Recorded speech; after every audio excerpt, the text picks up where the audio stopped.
ஏசாயா 41வது அதிகாரம் அதனுடைய 10வது வசனம். ஏசாயா 41:10. நீ பயப்படாதே, நீ பயப்படாதே, நான் உன்னுடனே இருக்கிறேன், நான் உன்னுடனே இருக்கிறேன். திகையாதே, திகையாதே, நான் உன் தேவன், நான் உன் தேவன், நான் உன்னை பலப்படுத்தி, நான் உன்னை பலப்படுத்தி உனக்கு சகாயம் பண்ணுவேன், உனக்கு சகாயம் பண்ணுவேன். என் நீதியின் வலது கரத்தினால், என் நீதியின் வலது கரத்தினால் உன்னை தாங்குவேன், உன்னை தாங்குவேன். கைகளை உயர்த்தி ஹalleluya. நான் உன்னை பலப்படுத்தி உனக்கு சகாயம் பண்ணுவேன். I will strengthen you. Yes, I will help you என்று கர்த்தர் சொல்லுகிறார். நான் உன்னை பலப்படுத்துவேன். நம்முடைய பலனே கர்த்தர் தான். ஹalleluya. ஆமென். கர்த்தர் எப்படி எல்லாம் பலப்படுத்துகிறார் என்று ஆதியாகமம் முதல் வெளிப்படுத்தின விசேஷம் வரைக்கும் பல காரியங்கள் சொல்லப்பட்டிருக்கிறது. நம் தேவனை குறித்து வேதம் சொல்லுகிறது. யோபு 9:4 அவர் இருதயத்தில் ஞானம் உள்ளவர், பலத்தில் பராக்கிரமம் உள்ளவர் என்று சொல்லப்பட்டிருக்கிறது. mighty in strength, பராக்கிரமம் உள்ளவர். பலத்தில் பராக்கிரமம் உள்ளவர் என்றால் அதை எப்படி புரிந்து கொள்ள வேண்டும் என்றால், அவரை மேற்கொள்ளுகிற பலவானும் யாரு கிடையாது, அவரால் பலப்படுத்த முடியாத நபரும் யாரும் கிடையாது. ஆமென் சொல்லுங்க பார்க்கலாம். அவரை மேற்கொள்ளுகிற பலவானும் யாரும் கிடையாது, அவரால் பலப்படுத்த முடியாத நபரும் கிடையாது. எனவேதான் தாவீது சொல்லுகிறார், எவரையும் மேன்மைப்படுத்தவும் பலப்படுத்தவும் உம்முடைய கரத்தினாலே ஆகும். எவரையும் மேன்மைப்படுத்தவும் பலப்படுத்தவும் என்னை பலப்படுத்தும் தேவன் உயிரோடு இருப்பதா, நான் கழுகை போல எழும்ப செய்திடுமா. ஆமென். என்னை பலப்படுத்தும். ஹalleluya. நான் கழுகை போல என்னை எழும்ப பண்ணும், என்னை எழும்ப பண்ணும். ஹalleluya. நான் எழும்புவேன், அவர் பலத்தான். ஜீசஸ் என்னை ஆண்டவர் என்னோடு இருப்பதால் நான் எழும்புவேன். அவர் பத்மு என்கிற தீவிலே யோவானை கொண்டு போடுறான். டொமிஷியன் அப்பொழுது ரோமை ஆண்ட டொமிஷியன் என்கிறவன் பல விதங்களிலே யோவானை கொலை செய்ய பார்க்கிறான், முடியவில்லை. இப்பொழுது யோவானுக்கு கொடுக்கப்பட்ட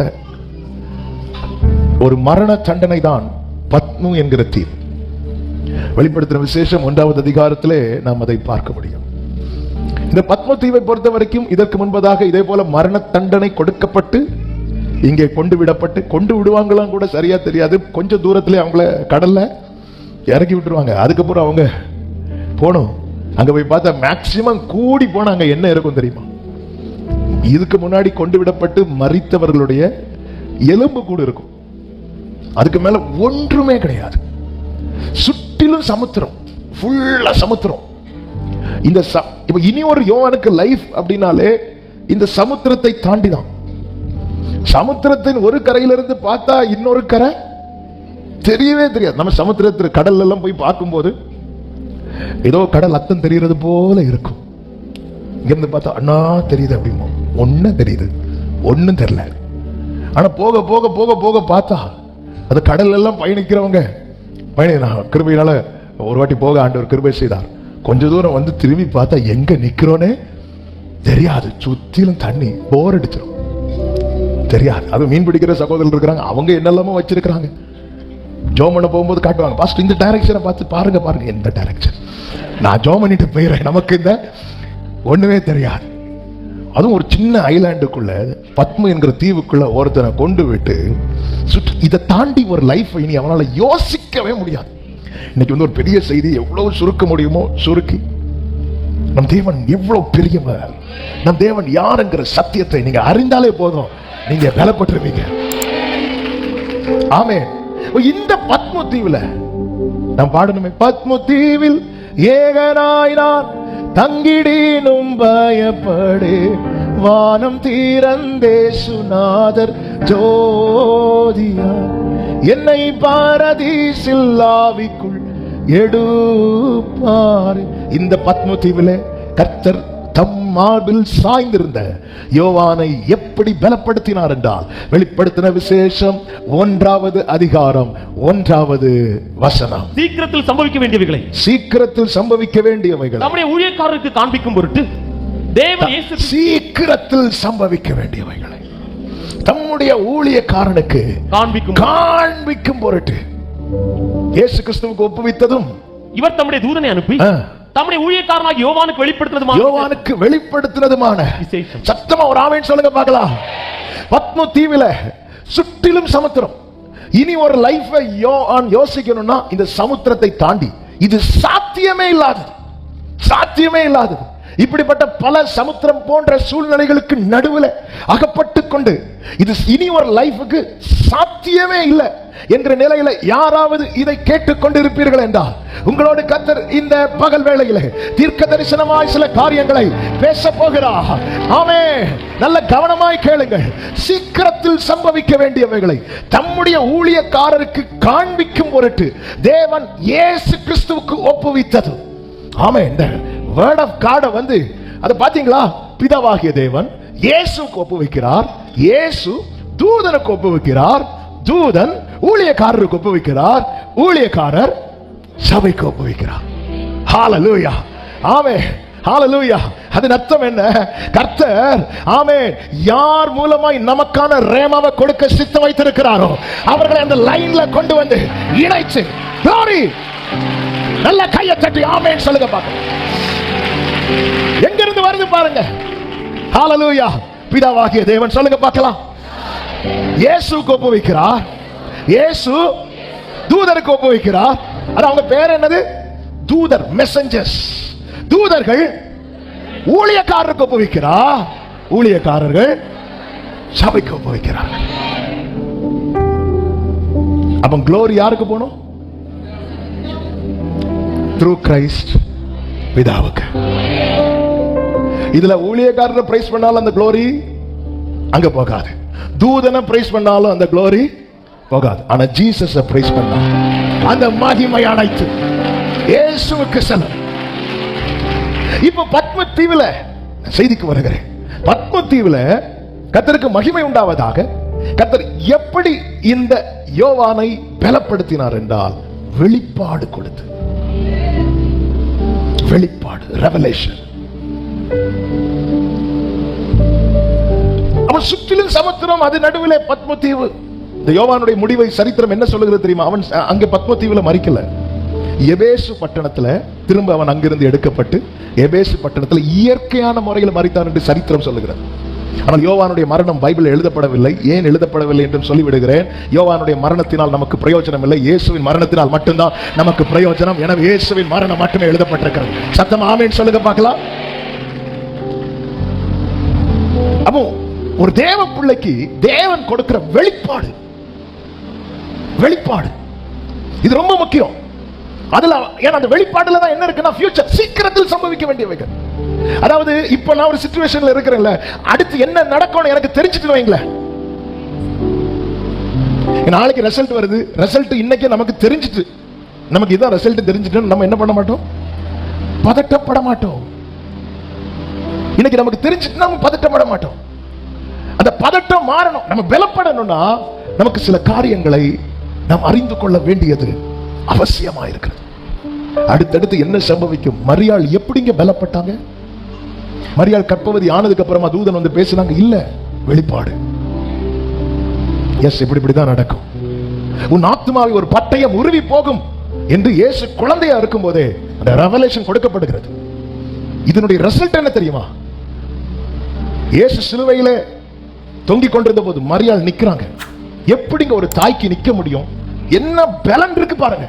ஏன்னா அவங்களுக்கு தெரியும் இது முடிவல்ல, அடுத்தவர் ராஜாதி ராஜாவாய், கர்த்தாதி கர்த்தராய், தேவாதி தேவனாய் வரப்போகிறார். இந்த வெளிப்பாடு ஏற்கனவே கொடுக்கப்பட்டது. லூக்கா சுவிசேஷம் 2வது அதிகாரம், கர்த்தருக்கு மகிமை உண்டா, 1வது அதிகாரம், லூக்கா சுவிசேஷம் 1வது அதிகாரத்தில் நீங்கள் பார்த்தீர்கள் என்றால் தூதன் வந்து என்ன சொல்லுகிறார் பாருங்கள். 32வது வசனம். அவர் பெரியவராய் இருப்பார், அவர் பெரியவராய் இருப்பார், குமாரன் எனப்படுவார். கர்த்தராகிய தேவன் அவருடைய பிதாவாகிய தாவீதின் சிங்காசனத்தை அவருக்கு கொடுப்பார். யாக்கோபின் குடும்பத்தாரை என்றென்றைக்கும் அரசாளுவார். அவருடைய ராஜ்யத்துக்கு முடிவிராது. இதெல்லாம் ஜீசஸுடைய செகண்ட் கமிங் பத்தி சொல்லப்பட்டிருக்கிறது. ஜீசஸுடைய செகண்ட் கமிங் குறித்து சொல்லப்பட்டிருக்கிறது. இப்பொழுது இவன் ஃபர்ஸ்ட் கமிங்ல இயேசு அடிக்கப்படுகிறார், நொறுக்கப்படுகிறார், சிலுவையில் அறையப்படுகிறார். அவர் மரிக்கும் போது மரியாள் நிக்கிறாங்க முன்னாடி. எப்படிங்க தாங்க முடியுது? ஏன்னா அவங்களுக்கு தெரியும் இது அல்ல முடிவு. இயேசுவின் சிலுவை முடிவல்ல, அது ஆரம்பம். அப்ப இந்த நாளில் என்ன கேட்கிற ஒவ்வொருவருக்கும் சொல்லுகிற வார்த்தை இதுதான். ஆண்டவர், இதுல நான் எப்படிப்பா பலப்பட, நான் எப்படிப்பா நிக்க? அதாவது என் லைஃப் இல்லைன்னு நினைச்சாலே நமக்கு அட்டாக் வந்துடும். எத்தனை பேருக்கு நிக்க முடியாம தங்கள் வாழ்க்கையை தாங்களே முடித்துக் கொள்ளுகிறார்கள். சிலர் அதிலேயே சிக்காகி அவ்வளவுதான். சில பாத்திரங்கள திடீர்னு வேலை போயிடும், ரொம்ப சிக்காயிருவாங்க. ஐயோ என் ஃபியூச்சர், ஐயோ எதிர்காலம், ஐயோ பிள்ளை காரியம், இப்படி நினைக்கும் போது என்ன ஆயிரும் அப்படின்னா ரொம்ப பலவீனப்பட்டுருவோம். எத்தனை பேர் தெரியுமா? எத்தனை செப குறிப்புகள். எதனால இப்படி ஆச்சு? ஏன் இந்த ஸ்ட்ரோக் வந்துச்சு? இப்படி ஒரு சிச்சுவேஷன் நடந்துச்சு. எனக்கு தெரிந்த ஒரு சகோதரர், அவருக்கு வந்த ஒரு ஏற்க முடியாத ஒரு நியூஸ். திடீர்னு அவருக்கு ஒரு போன் வருது. கேட்டார். இந்த போன் அவ்வளவுதான், 1 வீக்ல படுக்கையில் ஆயிட்டார். 2 வாரத்தில் இறந்துட்டார். அப்படி வேலையில் ஒரு இஷ்யூ, அவருக்கு இருந்த நிலையில ஒரு பிரச்சனை. இனி அவ்வளவுதான், உங்களை நாங்க மாத்திரோம். வித்தின் 2 வீக்ஸ்ல இறந்துட்டாங்க. தாங்க முடியாது, ஏற்க முடியாது இப்படிப்பட்ட நிலை. அப்போ யோவான் எப்படிப்பட்ட ஒரு நிலையில் இருந்திருப்பான் பாருங்க. எப்படிப்பட்ட ஒரு சூழ்நிலை. இந்த சமுத்திரத்தை தாண்டி இன்னொரு கரையை பார்க்க கூட முடியாத நிலை. அந்த நிலையில கர்த்தர் ஒருவனை எப்படி பலப்படுத்துகிறார் என்றால் வெளிப்பாடை கொடுத்து, இனி சம்பவிக்க போகிறதை குறித்த வெளிப்பாடை குறித்து. என்ன சம்பவிக்க போகிறது, அடுத்து டொமிஷியன் என்ன செய்ய போறான்னு கர்த்தர் காண்பிக்கிறதல்ல வெளிப்பாடு. கர்த்தர் உனக்கு என்ன செய்ய போகிறார் என்பதை கர்த்தர் வெளிப்படுத்துகிறார். இந்த பகல் வேளையில தேவ பிள்ளைகள் தேவ சமூகத்திலிருந்து, கர்த்தாவே என் கண்களை திறந்தருளும். நாம் இருக்கும் சூழ்நிலை எதுவானாலும், இந்த வேர்டை கவனிங்க, நாம் இருக்கும் சூழ்நிலை எதுவானாலும் கர்த்தர் அருளும் வெளிப்பாடு நம்மை பலப்படுத்தி நமக்கு தைரியத்தையும் நமக்கு நம்பிக்கையும் கொடுக்கும். ஹல்லேலூயா. இப்படி 4 பக்கம் அடைக்கப்பட்ட நிலையில தான் இருக்கிறோம். ஆனா கர்த்தர் அவனுக்கு வெளிப்பாடு கொடுக்கிறார். அந்த வெளிப்பாடு எங்கிருந்து வருகிறது பாருங்கள். பிதாவாகிய தேவன் வழியா, குமாரனாகிய கிறிஸ்து மூலமாய். ஆமென். பத்மோ தீவோ அக்கினி கிடங்கோ, ஆமென், அக்கினி சூளையோ காவர் கிடங்கோ, கர்த்தர் ஒருவனுக்கு வெளிப்பாட கொடுக்கணும்னு நினைச்சிட்டார்னா கர்த்தர் அதை கொடுப்பா. எசேக்கியேல் 1வது அதிகாரம் 1வது வசனத்தில் என்ன சொல்லப்பட்டிருக்கிறது வாசியுங்கள். எசேக்கியேல் 1வது அதிகாரம் 1வது வசனம். 1ஆம் மாதம் 4ஆம் மாதம் 5ஆம் தேதியிலே நான் கேபார் நதி அண்டையிலே சிறைப்பட்டவர்கள் இருக்கும்போது, ஆமென், சம்பவிப்பது என்னவென்றால், 4ஆம் மாதம் நமக்கு 4ஆம் மாதம் ஓடிட்டு இருக்கு. ஆமென். சம்பவிப்பது என்னவென்றால் வானங்கள் திறக்கப்பட நான் தேவ தரிசனங்களை கண்டேன். சத்தம் ஆமென் சொல்லுங்க பார்க்கலாம். அவன் சிறையிருப்பின் நடுவில் இருக்கிறான். அவன் கர்த்தருக்கு அவனுக்கு வெளிப்பாடு கொடுக்கிறதுக்கு சிறையிருப்பு தடை அல்ல, பத்ம தீவு தடை இல்ல. ஒரு தேவ பிள்ளை நன்றாய் புரிந்து கொள்ள வேண்டும். நாம் பலப்படணும்னா எனக்கு பரலோக வெளிப்பாடு தேவை. எனக்கு பரலோக வெளிப்பாடு தேவை. யாக்கோபு வீட்டை விட்டு புறப்படுகிற ஒரு சூழ்நிலை வந்தது. யாக்கோபா கேட்டு போகல. யாக்கோபுக்கு வீட்டை விட்டு போனா அடுத்து எங்க போகணும் தெரியாது. ஹல்லேலூயா. எங்க போகணும் தெரியாது. வீட்டில் இனி நிக்க முடியாத ஒரு சிச்சுவேஷன் வந்தது. அப்படி ஒரு சிச்சுவேஷன் வரும்போது அப்பாவும் அம்மாவும் கூப்பிட்டு அவனை அனுப்பி விடுறாங்க. தாயார் கூப்பிட்டு சொல்றாங்க, இங்க பாருமா, நீ இங்க இருந்த பிரச்சனை கிளம்பிடு. அப்பா கூப்பிட்டு சொல்றார், நீங்க அனுப்பி, நீ அங்க போ, மாமா வீட்டுக்கு போன்னு சொல்லி அனுப்பி விடுறாங்க. யாக்கோபுக்கு இது டோட்டலா தளர்ந்தவன் தான் யாக்கோபு. அதனாலதான் ஆண்டவர் யாக்கோபை பார்த்து சொன்னார், யாக்கோபு என்னும் பூச்சியே அப்படிங்கிறார். யாக்கோபு என்னும் பூச்சியே என்று சொல்லுகிறார். டோட்டலா தளர்ந்தவன். இப்படிப்பட்ட நிலையில தான் யாக்கோபு, ஆமென், ஆதியாகமம் 28வது அதிகாரம் 11வது வசனத்தில் சொல்லப்பட்டிருக்கிறது. ஒரு இடத்திலே வந்து சூரியன் அஸ்தமித்தபடியினால் அங்கே ராத்தங்கி அவ்விடத்துக்கு கற்களில் ஒன்றை எடுத்து தன் தலைகீழ் வைத்து அங்கே நித்திரை செய்யும்படி படுத்துக் கொண்டான் என்று சொல்லப்பட்டிருக்கிறது. சூரியன் அஸ்தமித்தபடியினால். அப்ப ஒரு காரியம் தெளிவா தெரிகிறது, இது யாக்கோபு பிளான் பண்ணி அங்க படுக்கல. சூரியன் அஸ்தமித்ததுனால. சூரியன் உதிக்கிறதும் அஸ்தமிக்கிறதும் யார் கையில இருக்கிறது? சத்தமா சொல்லுங்க, கர்த்தர் கையில இருக்கிறது. யாக்கோபு புறப்படுகிறான், சூரியனை கர்த்தர் அஸ்தமிக்க வைக்கிறார். அவன் அந்த இடத்துல கரெக்டா அந்த இடத்துல வரும்போது சூரியன் அஸ்தமிக்கணும். யாக்கோபிட்ட கேட்டா சொல்லுவான், சூரியன் அஸ்தமித்ததுனால நான் இந்த இடத்துல நின்னுட்டேன் அப்படின்னு. எங்க நிக்க வைக்கணுமோ கர்த்தர் அங்க நிக்க வைப்பார். நம்முடைய ஓட்டத்துல ஏன்னா இவனுக்கு அடுத்து என்னன்னே தெரியாது. இப்படி இருக்கும்போதுதான் ஒரு கல்லை எடுத்து வைத்து படுத்து கொண்டா. வேதம் சொல்லுகிறது 12வது வசனத்துல, அங்கே அவன் ஒரு சொப்பனம் கண்டான். இதோ ஒரு ஏணி பூமியிலே வைக்கப்பட்டிருந்தது. அது நுனி வானத்தை எட்டி இருந்ததுன்னா தொட்டு இருந்துச்சு. வானத்தை தொட்டு இருந்துச்சு. பூமியில வைக்கப்பட்ட ஏணி வானம் வரை உயரமா இருந்துச்சு, இல்ல எட்டி இருந்தது. அதனுடைய டாப் வந்து ஹெவனை ரீச் ஆயிருக்கு. அதிலே தேவதூதர்கள் ஏறுகிறதும் இறங்குகிறதுமாய் இருந்தார்கள். யாக்கோபை கர்த்தர் பலப்படுத்த இப்படி ஒரு வெளிப்பாடை கர்த்தர் காண்பிக்கிறார். இதை குறித்து பேசினா நிறைய பேசலாம், ஆனா இது மெயின் மெசேஜ் இல்ல. ஆனா இதை கடந்த நாள்ல தியானித்த போது ஆவியானவர் பலப்படுத்தின 1-2 காரியத்தை நான் சொல்லிவிட்டு அடுத்து செல்ல விரும்புகிறேன். இங்க கர்த்தர் என்ன காண்பிக்கிறார் தெரியுமா? வேதம் சொல்லுகிறது அதுக்கு அடுத்த வசனத்துல, அதற்கு மேலாக கர்த்தர் நின்றார். மீதி எல்லாம் பாருங்க, அப்பா உறவாகட்டும், அம்மா உறவாகட்டும், அண்ணன் உறவாகட்டும், எல்லாமே இப்ப யாக்கோபு லைஃப்ல எப்படி இருக்குன்னா பாதி வர. எல்லாரும் சொல்லுங்க பார்க்கலாம், பாதி வர, அவ்வளவுதான். இனி இதுக்கு மேல அம்மா ரோல் கிடையாது. அம்மா உண்டு, அம்மாக்கு ரோல் யாக்கோபுக்கு கிடையாது. அப்பா உண்டு, அப்பாக்கு ரோல் யாக்கோபுக்கு கிடையாது. அண்ணன் உண்டு, அண்ணனுடைய ரோல் யாக்கோபுக்கு கிடையாது. இதன் பிறகு மாமனார் ஒருவர், மாமனார் ஒரு 20 வருஷம், அதுக்கப்புறம் அவருக்கு ரோல் கிடையாது. எல்லா உறவுகளுமே பாதி வரை நிற்கும் போது அவர் வேறொரு உறவை எங்கே காண்பித்துக் கொடுக்கிறார். அது வானம் வரை, அது மகிமை வரை.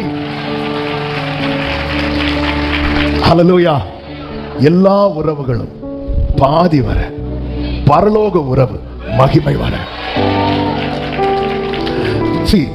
இந்த வெளிப்பாடே போதும் நம்ம ஓட்டத்தோட. ஹல்லேலூயா. என் ஓட்டத்தில் நான் நேசித்தவர் தோரே தகப்பன் வீட்டில் நம்புவேன். ஹல்லேலூயா. நம்புவேன். யாக்கோபு கொடுக்கப்பட்ட வெளிப்பாடு என்ன தெரியுமா? எல்லா உறவுகளும் பாதி வரை, இந்த ஒரே உறவு தான் மகிமை வரை. உலகத்தின் முடிவு பரியந்தம் சகல நாட்களிலும் நான் உன்னுடனே இருக்கிறேன்.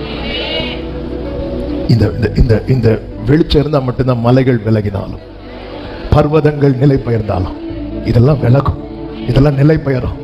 ஒரே ஒரு உறவு மகிமை வரை, மகிமை வரை, மகிமை வரை, மகிமை வரை, மகிமை வரை. ஹல்லேலூயா. பரலோகம் எனக்கு தந்த உறவு மகிமை வரை. பரலோகம் சிலுவையில் இயேசு சம்பாதித்து தந்த உறவு மகிமை வரை. அடுத்து கர்த்தர் அதுல அவனுக்கு என்ன வெளிப்படுத்துகிறார்? அந்த ஏணி ஒரு எட்ஜ் வந்து எங்க இருக்குன்னா பூமியில, இன்னொன்று வானத்தில் இருக்கிறது. கர்த்தர் அங்க அவனுக்கு என்ன வெளிப்படுத்துகிறார் தெரியுமா? யாக்கோபே, யாக்கோபே, உன் வாழ்க்கை குறித்து ஒரு திட்டம் பரலோகத்தில் இருக்கிறது. இந்த வார்த்தை, இதை நான் மெடிடேட் பண்ணும் போதே ஆவியானவர் எனக்கு உடனே நினைவில் கொண்டு வந்த ஜெபம் என்ன தெரியுமா? உம்முடைய சித்தம் பரலோகத்தில் செய்யப்படுவது போல. ஆக்சுவலா வானமும் பூமி எங்கெங்க இருக்கிறது, ஆனா கனெக்ட் ஆகுது பாருங்க. இந்த பூமி பரலோக தேவனோடு கனெக்ட் ஆகிறதுக்குன்னு அவர் இந்த பூமியில அவருடைய வச்சிருக்கிறார். தூதர்களை கொண்டு வைக்க வேண்டியதானே? ஆதாம் ஏவாளை வச்சது நோக்கமே என்ன தெரியுமா? இந்த பூமியிலே அவருடைய கிங்டம். இந்த ஏணி இங்க வைக்கப்பட்டிருக்கிறது, அங்க வைக்கப்பட்டிருக்கிறது. ஏன் இப்படி ஒரு ஏணிய கர்த்தர் பரதீசுக்கும் பாதாளத்துக்கும் வைத்திருந்தால் அந்த ஐஸ்வர்யவானுக்கு போயிருக்க முடியுமே? இல்ல, இந்த பூமியில கர்த்தர் வைத்திருக்கிறார். யாக்கோபே, உன் இஷ்டப்படி அல்ல, என் சித்தப்படி. அதனாலதான் நீ உருவாகும் முன்னமே உன்னை நான் பெயர் சொல்லி அழைத்து அறிந்திருக்கிறேன். இப்போதும் யாக்கோபே, உன்னை சிருஷ்டித்தவரும் இஸ்ரவேலே உன்னை உருவாக்கினவருமான கர்த்தர் சொல்லுகிறதாவது. எனவேதான் நல்லா புரிந்து கொள்ளுங்கள், இந்த ஏன் ஆண்டவர் அவருடைய சித்தப்படி நடத்துகிறார் என்றால், அதனுடைய 14வது வசனத்திலே பாருங்கள், உனக்குள்ளும் உன் சந்ததிக்குள்ளும் பூமியின் வம்சங்கள் எல்லாம் என்ன சொல்றாரு? உனக்குள்ள உனக்குள்ளும்.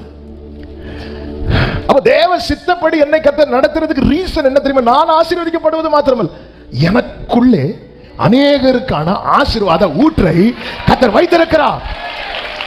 ஹல்லேலூயா. எனக்குள்ளே ஜீவ ஊற்று அது வற்றாது. ஹல்லேலூயா.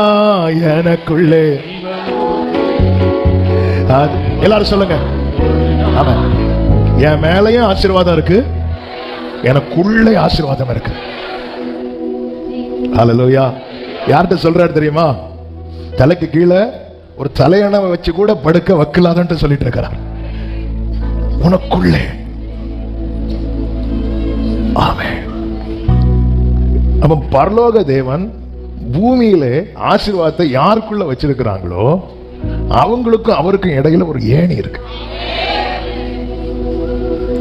எனக்குள்ளே. அப்போ எனக்குரிய ஆசீர்வாதத்தை நான் அனுபவிக்கும் போது என் பார்வையில என் வாழ்க்கை நிறைவடைகிறது போல இருக்கும். ஆனா இல்ல யாக்கோபே, உனக்குள்ளே அவருக்கு ஆசீர்வாதம், உனக்குள்ளே. அப்ப அந்த ஊற்று ஓபன் ஆகணும். அந்த ஊற்று ஓபன் ஆகணும்னா இந்த தொடர்பு ரொம்ப முக்கியம். ஹல்லேலூயா. நீங்க இத கொஞ்சம் இமேஜின் பண்ணி பார்க்க ஆரம்பிங்க.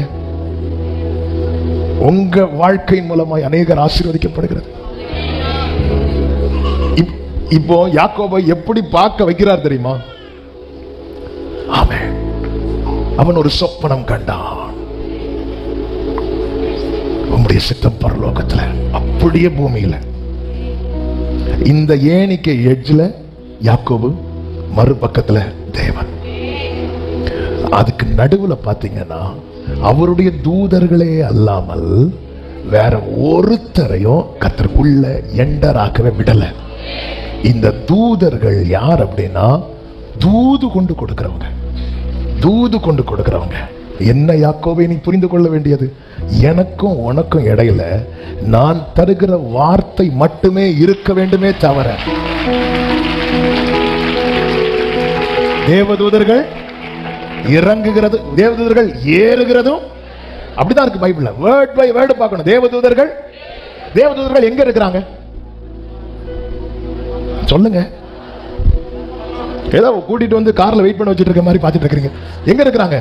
அப்ப எப்படி எழுதி இருக்கணும்?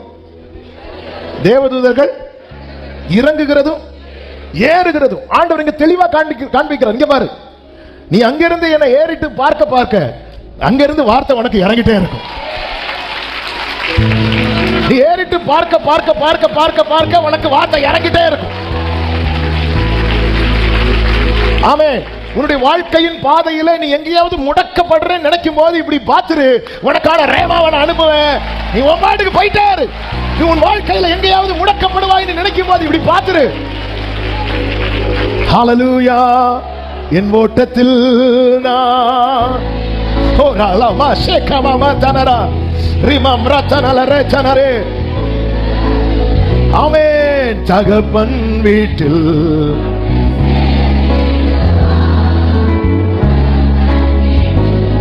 ஹல்லேலூயா.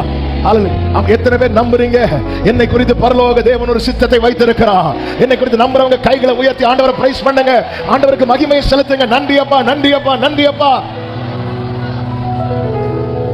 நீ முடக்கப்படுவேன் நினைக்கும் போது எப்படி பார்த்து ஆமென். வானம் திறந்திருக்கிறது.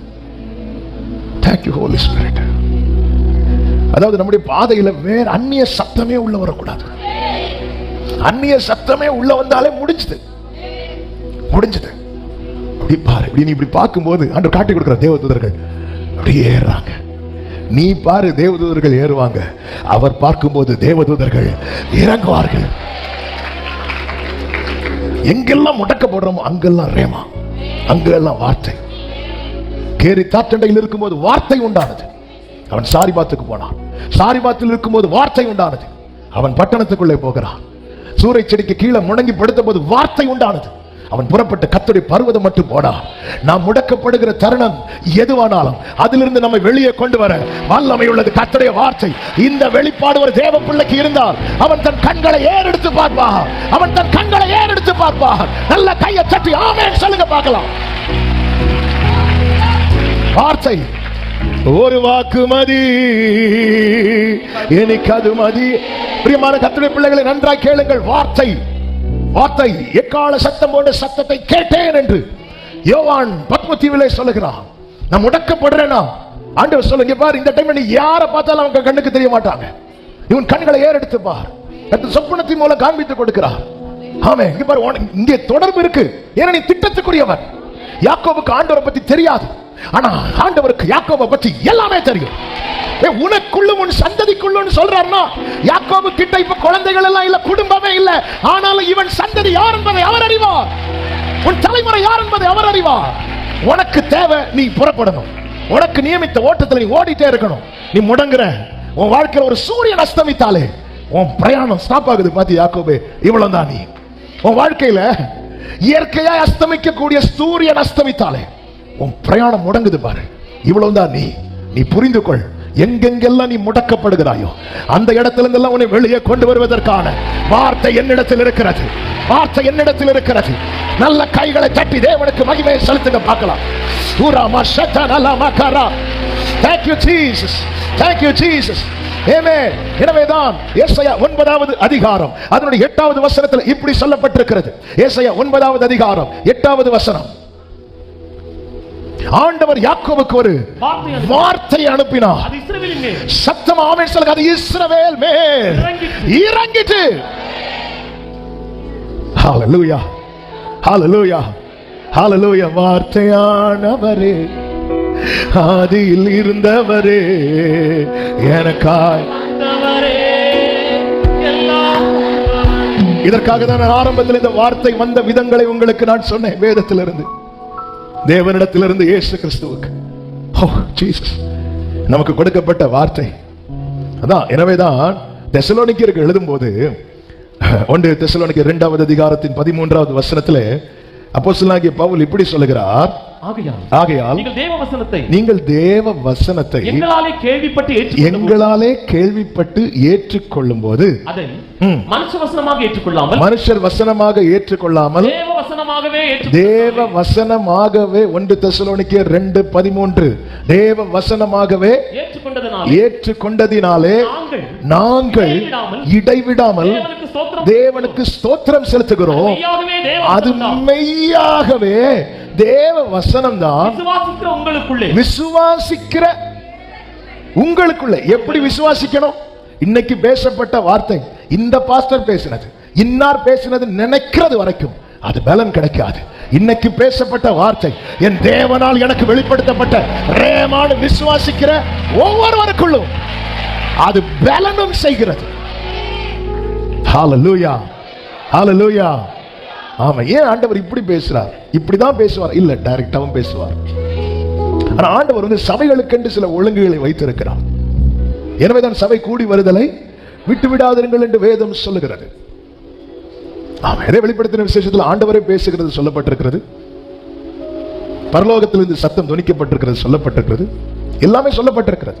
ஆனா ஆண்டவர் காமனா நீங்க பாத்தீங்கன்னா ஆண்டவர் வைத்திருக்கிற அந்த மெத்தட், ஆண்டவர் வைத்திருக்கிற ஒழுங்கு ரொம்ப ஆச்சரியமானதா இருக்கும், ரொம்ப அதிசயமானதா இருக்கும். தமஸ்குக்கு போற வழியில டைரக்டா இயேசுவும் பவுலும் பேசுறாங்க.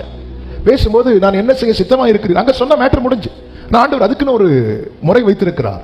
நீ தமஸ்குக்கு போகணும். ஆனா அங்க போய் என்ன பண்றான்னா ஃபாஸ்டிங் இருந்து ப்ராப்பரா பிரேயர் பண்றார், ஒழுங்கா ஜெபம் பண்றார், ஃபாஸ்டிங் இருந்து ஜெபம் பண்றார். திட்டம் அங்கே வெளிப்படுத்தப்படுகிறது. ஆண்டவர் எல்லாவற்றுக்கும் அதுக்கென்று சில காரியங்களை வைத்திருக்கிறார். ஹalleluya, ஆமென். வார்த்தை ரொம்ப முக்கியமானது. நீங்க எங்க முடக்கப்பட்டிருக்கிறீங்க உங்க லைஃப்ல? நல்லா புரிந்து, நம் முடக்கப்பட நமக்கு கொடுக்கப்பட்ட நாள் வீணாயிட்டு இருக்கு. நம்முடைய ஓட்டம் எதுவரையோ அது வரைக்கும் தான் தேவன் நம்முடைய ஆயுளை நீட்டி ஏற்கனவே எழுதி வைத்திருக்கிறார். 50 கிலோமீட்டர் தான் ஓட்டம்னா அவ்வளவுதான். அப்போ ஒவ்வொரு நாள் நான் கடக்க வேண்டிய பகுதியை கடந்தால்தான் எனக்கான அந்த ஆயுள் முடியும் போது என் ஓட்டத்தை நான் கம்ப்ளீட் பண்ண முடியும். ஆனால் நாம் என்ன பண்ணுவோம் தெரியுமா? சூறை செடிக்கு கீழே எலியா ஒரு நேரம் முடங்கினான், நாம் பல வருடங்களாய் முடங்கி கொண்டிருக்கிறோம். எலியாவினுடைய முதற் பகுதி போலதான் நம்ம எழும்புவோம், புசிப்போம், படுப்போம். வெள்ளிக்கிழமை வருவோம், டைரி திறந்து எழுதுவோம், திருப்பி சூறை செடி கீழே படுப்போம். சாட்டர்டே வருவோம், புசிப்போம், படுப்போம். இப்படி சாப்பிட்டு படுத்த ஆள் என்னத்துக்கு ஆகுது? ஆண்டவர் சொன்னா, நீ சாப்பிட்டுட்டு படுக்க கூடாது, சாப்பிட்டுட்டு எழுப்பி நட. அவன் 40 நாள் நடந்தான். நீ நடந்து வந்து நில்லு.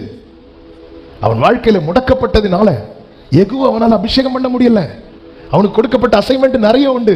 எலிசாவை அபிஷேகம் பண்ணணும், வேறொரு ராஜாவை அபிஷேகம் பண்ணணும், யெகூ அபிஷேகம் பண்ணணும். இல்ல, எலியாவால யெகூ அபிஷேகம் பண்ணல. கடைசியில் எலிசா தான் அபிஷேகம் பண்ணுவார். முடக்கப்பட இந்த பூமியில நாம் செய்து முடிக்க வேண்டிய நிறைய காரியங்கள் நமக்கு தடைபடுகிறது.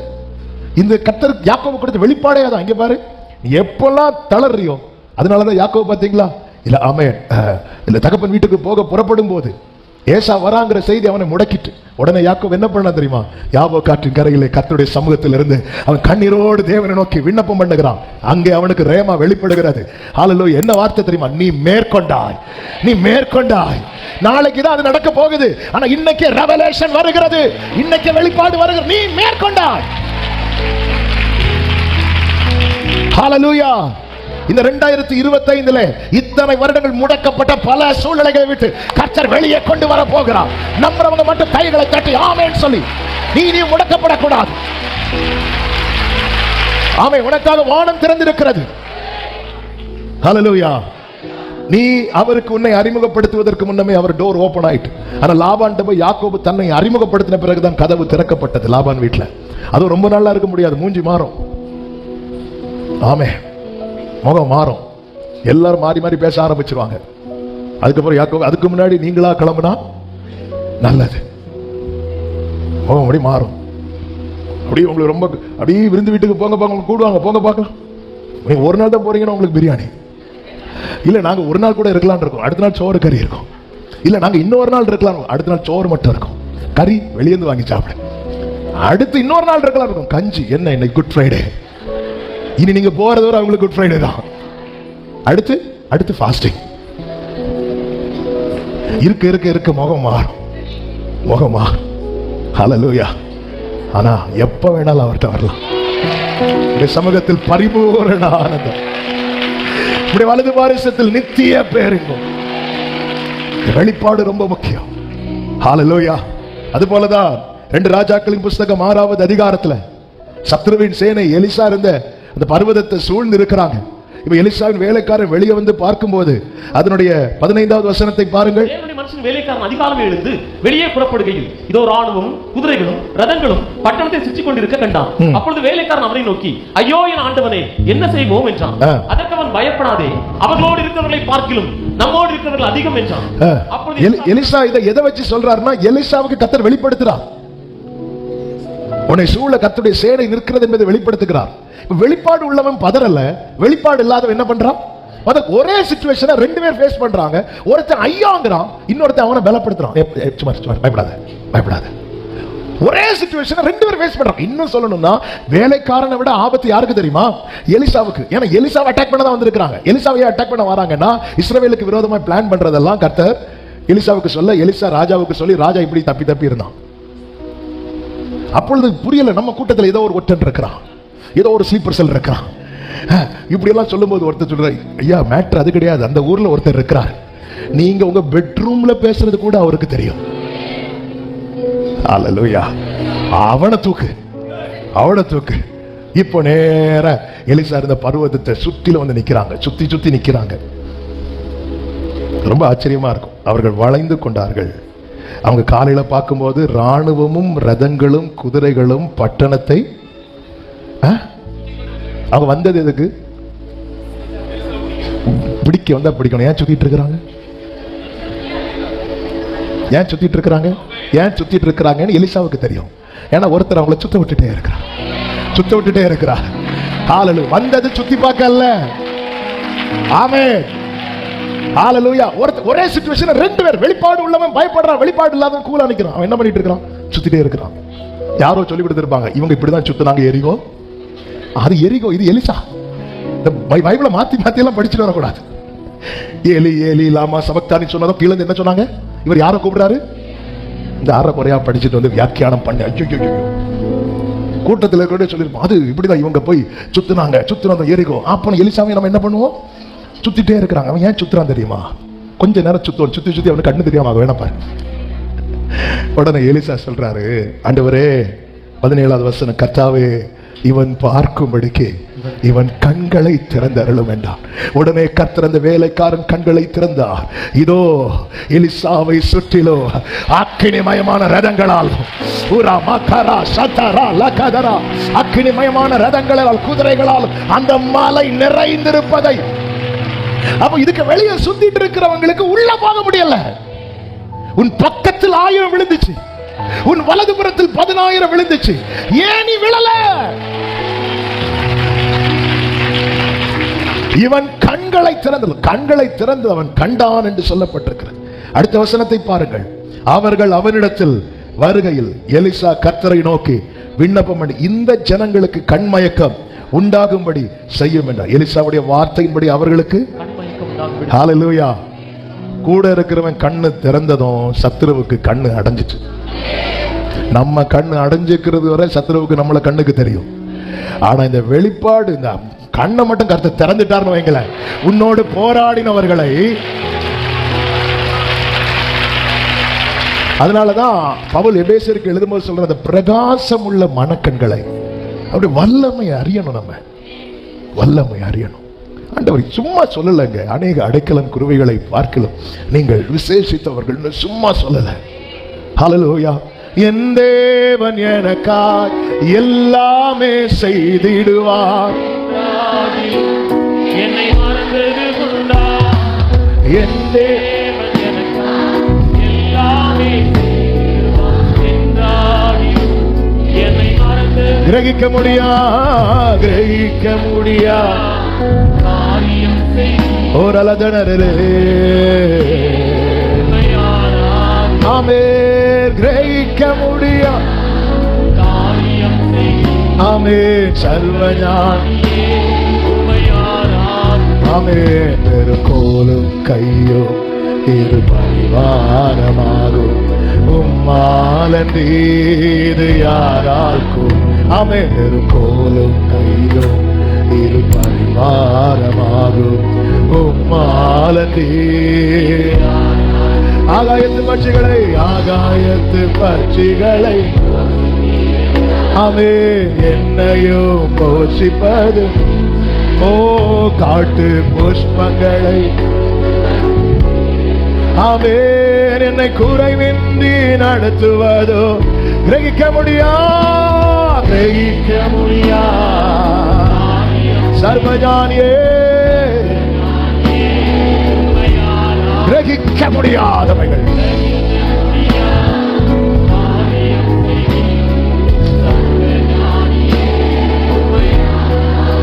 ஆமே. நேரம் அதிகம் போய்விட்டது. 10 நிமிடங்களிலே அடுத்து முக்கியமான சில காரியங்களை சொல்லி நான் ஜெபிக்க விரும்புகிறேன். யோவானுக்கு இந்த வெளிப்பாடு கிடைக்க காரணம் என்னவென்று வேதம் அழகாய் சொல்லுகிறது. அவன் கர்த்தருடைய நாளிலே ஆவிக்குள்ளானேன் என்று சொல்லுகிறான். வெளிப்படுத்தல் 1:10. கர்த்தருடைய நாளிலே நான் ஆவிக்குள்ளானேன். I was in the spirit on the Lord's day.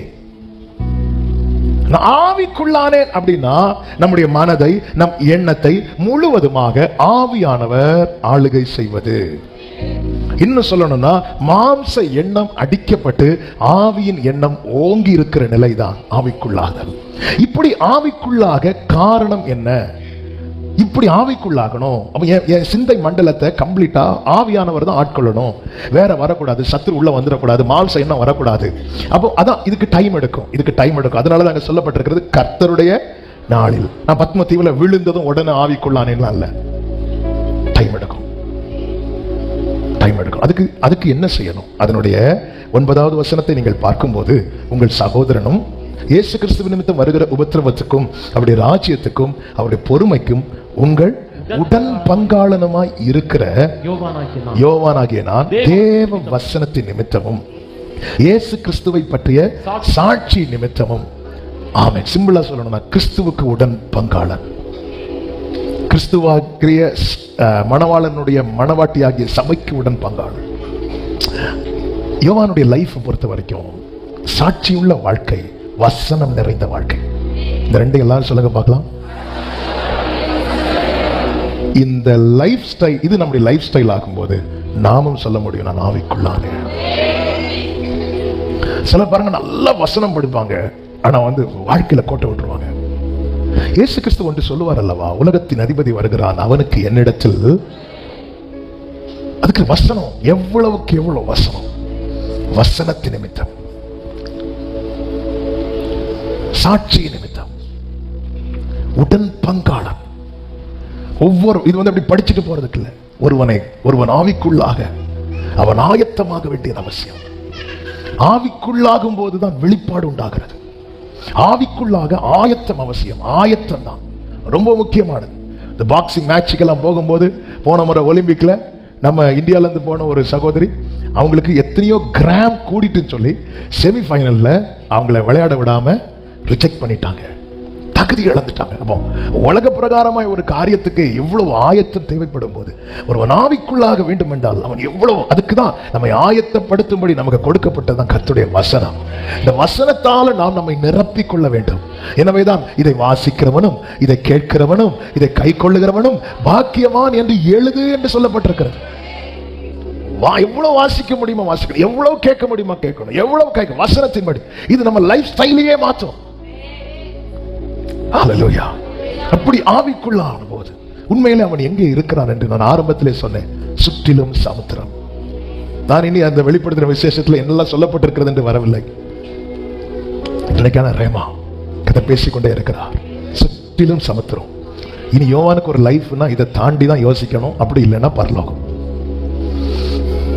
நார்மலாவே அப்படிதாங்க. சிலுவையில தொங்கின கள்ளர்களில் ஒருவன் என்னெல்லாம கேட்டு விட்டான், இன்னொருத்தன் உங்களுடைய ராஜ்யத்தில் வரும்போது நீர் என்ன நினைத்தருள் அப்படி கேட்க காரணம் என்ன, இனி இங்க ஒரு லைஃப் இல்லைன்னு அவனுக்கு தெரிஞ்சு போச்சு. இனி இல்ல, இங்க ஒரு லைஃப் இல்லை அப்படின்னு தெரிஞ்சிட்டனாலே நம்ம நார்மலா எப்படி ஜெபம் பண்ண ஆரம்பிப்போம் தெரியுமா, என்னை பரிசுத்தப்படுத்தி எடுத்துக்கொள்ளுங்க. இப்படி எத்தனை பேர் வயோதிபர்கள் ஓட்டத்தை முடிக்கும் போது, எத்தனை பேர் நம்ம சபையில் எத்தனையோ சாட்சிகளை சொல்ல முடியும். கடைசியில் ஒருத்தங்கெல்லாம் கூப்பிட்டு சொன்னாங்க, அவங்க இறக்குறதுக்கு 1 மாசத்துக்கு முன்னாடி, ஆண்டவர் என்னை ஆயத்தப்படுத்தி எடுக்கணும், அதுக்காக ஜெபம் அடிக்கோங்க அப்படின்னு. இனி நமக்கு ஒரு லைஃப் இல்லை அப்படின்னு தெரிஞ்சாலே நம்ம எல்லாமே அந்த நம்ம எண்ணங்கள் ஓட்டங்கள் எல்லாமே எதை நோக்கி இருக்கும் தெரியுமா, அவ்வளவுதான். ஆனா இனி ஒரு லைஃப் இல்லைங்கிற இடத்துல ஒருவனுக்கு லைஃப் கொடுக்க முடியுமா அப்படிங்கிற ஒரு கேள்வியோடு இருக்கும்போது தான் கர்த்தர் வெளிப்பாடை கொடுக்கிறார். அவனுக்கு சுற்றிலும் சமுத்திரம் பாருங்கள், கர்த்தர் அவனுக்கு காண்பித்த வெளிப்பாடுல ரொம்ப ஆச்சரியமான காரியத்துல 2 வசனங்களை நான் சொல்லி செபிக்கிறேன். ஒன்று, நீங்கள் வெளிப்படுத்தின விசேஷம் 10வது அதிகாரம் அதனுடைய 1 முதல் வாசிக்க கேட்கும் போது, வாசிங்கள் அது நல்ல கவனிங்க. பின்பு பலமுள்ள வேறொரு தூதன் வானத்திலிருந்து இறங்கி வர கண்டே, மேகம் அவனை சூழ்ந்திருந்தது, வானவில் இருந்தது, சூரியனை போலவும் கால்கள் அக்கினி ஸ்தம்பங்களைப் போலவும் இருந்தது. திறக்கப்பட்ட ஒரு சிறு புஸ்தகம் அவன் கையில் இருந்தது. தன் வலது பாதத்தை சமுத்திரத்தின் மேலும் அவன் எங்க வைக்கிறான் என்றால் சமுத்திரத்தின் மேல் வைக்கிறான். இன்னொரு பாதத்தை பூமியின் மேல் வைத்து சிங்கம் கர்ச்சிக்கிறது போல சத்தமா ஆமென் சொல்லுங்க பார்க்கலாம். கர்த்தர் காண்பித்து கொடுக்கிறார். இதை படிக்கும் போது நீங்க அப்படியே சங்கீதம் 18 வந்தீங்கன்னா, அங்கே தாவீது தன்னுடைய எக்ஸ்பீரியன்ஸை ஷேர் பண்றத பார்க்க முடியும். 18வது சங்கீதம் 6 முதல் வாசிக்கிறேன், கேளுங்கள். எனக்கு உண்டான நெருக்கத்திலே நான் கர்த்தரை நோக்கி கூப்பிட்டேன், என் தேவனை நோக்கி அபயமிட்டேன்.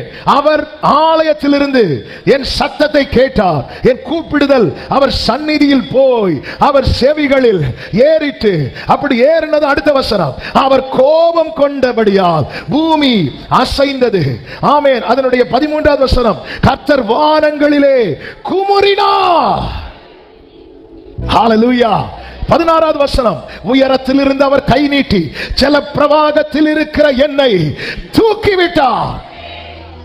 என் ஆண்டவர் இங்க யோவானுக்கு எப்படி காண்பிக்கிறார்னா, இங்க பாரு, இந்த சமுத்திரத்தை தாண்டி இனி ஒரு லைஃப் நீ கற்பனை கூட பண்ண முடியாம இருக்கலாம். ஆனா கர்த்தர் நினைத்தார் என்றால், எந்த சமுத்திரம் உன்னை மூழ்கடிக்கும் நினைக்கிறதோ அந்த சமுத்திரம் அவர் கால் கீழே. ஹல்லேலூயா.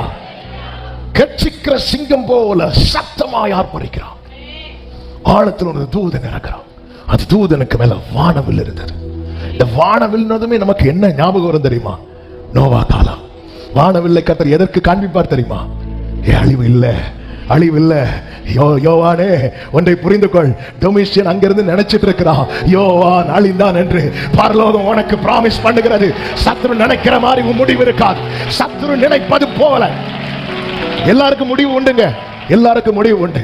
ஆனா இந்த பகல் வேளையில சில உள்ளங்களோடு கர்த்தர் தீர்க்க தரிசனமாய் பேசுகிறார். முடிவு உண்டு இல்லைன்னு சொல்லல, ஆனா சத்துரு நினைக்கிறது மாதிரி முடிவு கிடையாது. சத்துரு எத்தனை பேர் ஆமென் சொல்வீங்க? ஆமென். உன்னை பகைக்கிறவங்க நினைக்கிறது மாதிரி உன் முடிவு இருக்காது. உன்னை விரோதிக்கிறவங்க நினைக்கிறது மாதிரி எத்தனை பேர் விசுவாசிக்கிறீங்க? ஆண்டவரை எப்போ ஆண்டவரை இறங்குவீங்க? அங்க என்ன சொல்லப்பட்டிருக்கிறது? திறக்கப்பட்டிருக்கிற ஒரு புத்தகம் என்று சொல்லப்பட்டிருக்கிறது. வெளிப்படுத்தல் 10:2 வாசியுங்கள். திறக்கப்பட்ட சிறு புத்தகம் அவன் கையில் இருந்தது. இந்த புத்தகம் எப்பொழுது திறக்கப்பட்டது? ஹல்லேலூயா. இந்த புத்தகம் யாரால் திறக்கப்பட்டது? வெளிப்படுத்தின விசேஷம் 5வது அதிகாரம் 1 முதல் பார்க்கும்போது, அன்றி உள்ளும் புறம் எழுதப்பட்டு 7 முத்திரைகளால் முத்திரிக்கப்பட்டிருந்த ஒரு புஸ்தகத்தை சிங்காசனத்தின் மேல் வீற்றிருக்கிறவருடைய வலது கரத்திலே கண்டேன். புஸ்தகத்தை திறக்கவும் அதன் முத்திரைகளை உடைக்கவும் பாத்திரவான் யார் என்று மிகுந்த சத்தமிட்டு கூறுகிற பலமுள்ள ஒரு தூதனையும் கண்டேன். வானத்திலாவது பூமியிலாவது பூமியின் கீழாவது ஒருவனும் அந்த புஸ்தகத்தை திறக்கவும் அதை பார்க்கவும் கூடாதிருந்தது. ஹல்லேலூயா. ஒருவனும் காணப்படாததினால் நான் மிகவும் அழுதேன். ஆமென். நான் மீண்டும் சொல்லுகிறேன், நான் அந்த சரித்திரத்துக்குள் எல்லாம் போகவில்லை, வார்த்தையை மட்டும் எடுத்து சொல்லுகிறேன். ஆவியானவர் கடந்த நாளில் என்னை மிகவும் பேசி பலப்படுத்தின வார்த்தை. ஆமென். ஆண்டவர் சொல்லுகிறார், இந்த சமுத்திரத்துக்குள்ளிருந்து நீ அழுத அழுகையின் பலன் வரப்போகிறது. இந்த சமுத்திரத்துக்குள்ளிருந்து நீ அழுத அழுகையின் பலன், நீ அழுத அழுகையின் பலன். ஹல்லேலூயா, ஹல்லேலூயா. நீ அழும்போது அவர் ரசிக்கிறவர் அல்ல, அவர் கர்ஜிக்கிற சிங்கம் போல சத்தமிடுகிறவர். ஹல்லேலூயா. எத்தனை பேர் விசுவாச கண்ணில் பார்க்க ஆரம்பிச்சிட்டீங்க? இந்த சமுத்திரம் என் முடிவல்ல, இந்த சூழ்நிலை என் முடிவல்ல, சத்துரு நினைப்பது போல என் முடிவு இருக்க போகிறது இல்லை. சொல்லுங்க ஆமென், ஆமென். ப்ரொக்ளைம் பண்ணுங்க. சத்துரு நினைப்பது போல என் முடிவு இருக்க போகிறது இல்லை. சத்துரு நினைக்கிறது போல என் முடிவு இருக்க போகிறது இல்லை. அறிக்கை விடுங்க, வாயை திறந்து சொல்லுங்க. என் கண்ணீருக்கு பலன் வர போகிறது. புத்தகம் திறக்கப்பட போகிறது. புத்தகம் திறக்கப்பட போகிறது. புத்தகம் திறக்கப்பட போகிறது. ஒருவரும் காணப்படாததெல்லாம் மிகவும் அழுதே. அப்படி அழும்போது ஒரு சத்தம் உண்டாகிறது. அப்பொழுது மூப்பர்களில் ஒருவன் என்னை நோக்கி, நீ அழ வேண்டாம், இதோ யூதா கோத்திரத்து சிங்கமும் தாவீதின் வேறுமானவர் புஸ்தகத்தை திறக்கவும் அதன் 7 முத்திரைகளை உடைக்கவும் ஜெயம். இப்ப தெரியுதா தூதன் ஏன் சிங்கம் போல கத்துனானு? இது தூதன் கத்துற சத்தம் அல்ல.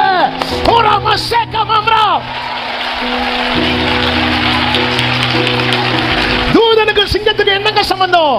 தூதன் பணிவிடையாவி. கர்த்தர் சொல்றார், நீ சிங்கம் போல கத்து, ஏன்னா உனக்காக ரியலா யூத ராஜ சிங்கம் புக்க ஓபன் பண்ணிட்டா.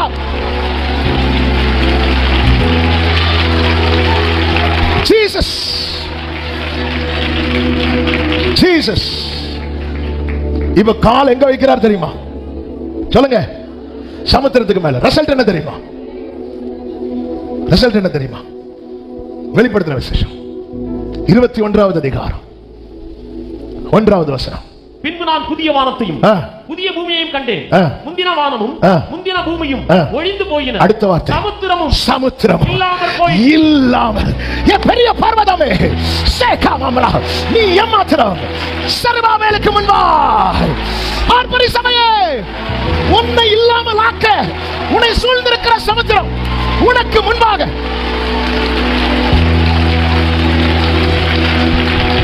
இல்லாமல் இடுக்கம் என்கிற சமுத்திரத்தை கடக்கையில் அவர் சமுத்திரத்தை என்ன செய்வாரா? அடிப்பாராம். அப்பொழுது சமுத்திரம் வற்றி போய்விடும். நான் ஆராதிக்கிற தேவன் பெரியவர். சாம இதோட முடிஞ்சது, இனி பரலோகம் தான், இனி எனக்கு இங்க வாழ்க்கை கிடையாது என்று இருக்கிற அநேக உள்ளங்களுக்கு கர்த்தர் இந்த வார்த்தையை வெளிப்படுத்தி பேசிக் கொண்டிருக்கிறார். எது உன்னை மூழ்கடிக்கிறது என்று நினைக்கிறது, அதன் மேல கட்டத்தம்முடைய தூதனை அனுப்பி அந்த பாதத்தை அதன் மேல வைக்க போகிறார். ஆமா, இன்றைக்கு அநேகருக்கு புத்தகம் திறக்கப்பட்டு விட்டது. புத்தகம் ஆர்ப்பரி. இந்த சமுத்திரம் இல்லாமல் போகும், இந்த வேதனை இல்லாமல் போகும், இந்த பிரச்சனை இல்லாமல் போகும், இந்த கடன் பாரம் இல்லாமல் போகும், இந்த தரித்திரம் இல்லாமல் போகும், இந்த சாபம் இல்லாமல் போகும், இந்த தோல்வி இல்லாமல் போகும். நம்புறவங்க மட்டும் ஆர்ப்பரித்து துதியுங்கள்.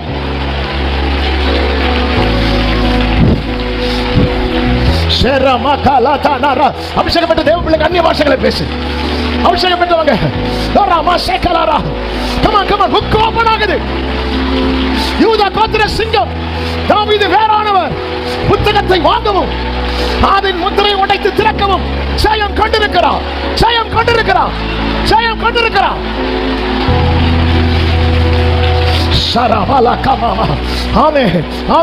இதோட முடிஞ்சது. இல்ல அவர் பாதம் பட்டால் போதும். அவருடைய பிரசனத்தில் பர்வதங்கள் மெழுகு போல இருக்கும். ஹalleluya. Yes Lord. இல்லாம போகும், இந்த சமுத்திரம் இல்லாம போகும், இந்த வேதனை இல்லாம போகும். பாருங்க, நீங்க சொல்லுங்க, ஆண்டவர் சொல்ல, இதை நீ சொல்லு. ஆமென். இது இல்லாம போகும். இதுல இருந்து வெளியே வர போறீங்க. முடிவு உண்டு. ஆனா சத்துரு நினைக்கிற மாதிரி கிடையாது. சத்துரு கேட்கலாம், ஓஹோ அப்படி சாவே மாட்டியா? நான் சாவேன், ஆனா நீ நினைக்கிற மாதிரிலாம் சாவ மாட்டேன். கர்த்தர் குறித்திருக்கிறபடி.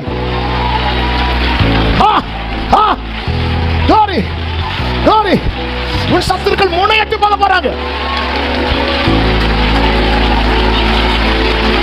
ராமா மாதா லாமா கரோ சேகா ராமா ரத்தன லதரே ரிமா மாமா. நான் நினைத்திருக்கிறபடியே நடக்கும், நான் நிர்ணயித்தபடியே நிலை நிற்கும் என்று சேனைகளின் கர்த்தர் ஆணையிட்டு சொல்லுகிறார். Jesus name. ஆமென் சொல்லுங்க பார்க்கலாம். ஆண்டவரே கண்களை திறந்திருக்கும். ஹalleluya. சமுத்திரம் நாளைக்கு இல்லாம போகாது. ரெண்டாவது நான் இன்னைக்கு பார்க்கணும். இன்னைக்கு கர்த்தர் அநேகரோடு பேசி இருக்கிறார். எத்தனை பேருக்கு உண்மையா சொல்ல முடியும்? எனக்கான ரேமான். ஹalleluya.